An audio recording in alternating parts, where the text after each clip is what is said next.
So it turns out I've been painting red wrong for 20 years. So why am I talking about painting red of all colours? Obviously painting red, in theory, isn't that hard. But actually when you think about it, one of the big things is what happens to red as a colour when you try and mix it with other paints. Paint in itself is a mixture of pigments. The only three pure pigments really, apart from black and white, are magenta, cyan, yellow. Red itself is a mix of different pigments. Each paint brand is going to have slightly different ones and they're going to react in different ways. And as you can see, if we add too much white, we end up with an orange or a pink. The key with red, unlike things like yellow, is actually to take it darker, to start with a much deeper, richer tone. I'm going to show you how to do that now.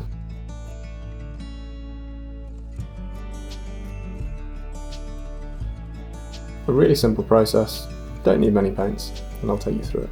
So as I was saying, we're going to start off with a nice brown colour and taking a large brush, I'm using like a size 3 or a size 4 here, just start base coating the entire mini in this brown. Anywhere that you paint in red, make sure you paint with brown over it. If it is a deep dark recess, yeah, feel free to leave it black. Obviously with this, I've started over a black primer, makes life a little bit easier with the darker tones to start off with. So for the next stage, we're actually moving on to reds. So using Berserker Red from 2 thin coats. Awesome little Transatlantis red paint. It's actually really deep burgundy red. So I'm going to go through it again, continuing with that size 3 brush, covering probably 70% of everything, just leaving the deep brown in the recesses. You can, if you want to try and glaze your way into the recesses, feel free, but actually this red dries so dark, it's going to be pretty close to the brown underneath anyway, and it adds a little bit of nice contrast. You'll find on top of that brown coat, you end up with a really beautiful, rich, deep red. That's a really grim, dark vibe that I personally really enjoy.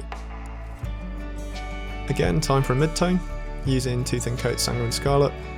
Really vibrant red, this one. Moving down from a size 3 to a size 2, just so you can get a little bit more detail. The difference here is I'm actually going to be using the paint thinned down a lot more, so again a lot more of a glaze consistency, and you can see it running a lot thinner on my thumb, and you'll see it here as I'm painting down the mini. If you're not careful, you'll end up with little beads. The whole idea of this is you don't want to be painting on with a really stark line of paint. You're almost somewhat between layer painting and glazing. The idea here is just to try and create more of a transition from the previous red tones. Another way of doing this would be mixing a mid-tone between the Berserker Red and the Sanguine Scarlet.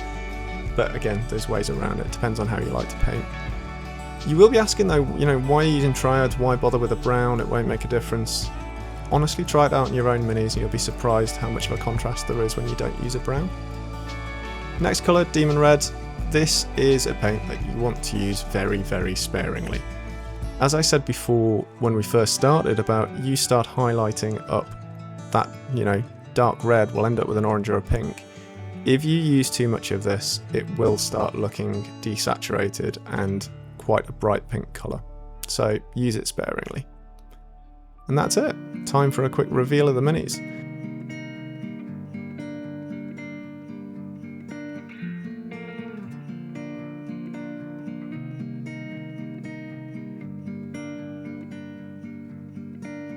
Thank you so much for taking the time to watch the video. If you enjoyed it, don't forget to leave a like, subscribe, and potentially stick a comment below. It'd be awesome to hear from you guys.